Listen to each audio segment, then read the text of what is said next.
YouTuber হয়ে আইডিতে viewers নিয়ে কোনো লাভ আছে যদি প্রতিবাদই না করতে পারলাম?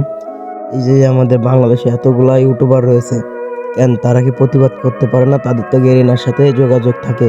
তাহলে কি ম্যাপটাকে আবার আগের মতো করতে পারে না? এই যে প্ল্যানগুলো এগুলো কি সরিয়ে দিতে পারে না? একমাত্র তাদের জন্য এই গেমটা নষ্ট হয়ে যাচ্ছে। তারা যদি প্রতিবাদ করে তাহলে কি গেরিনা এটা বুঝবে না?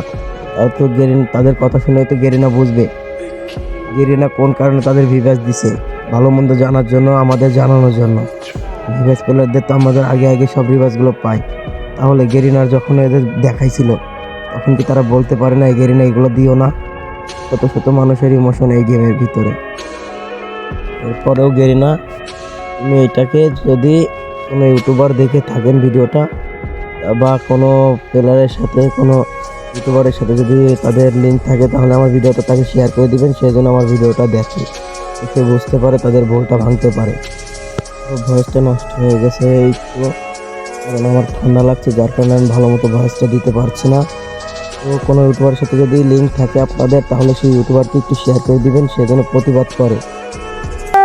আজকের ভিডিওটা এই পর্যন্তই, নেক্সট ভিডিওতে দেখা হবে।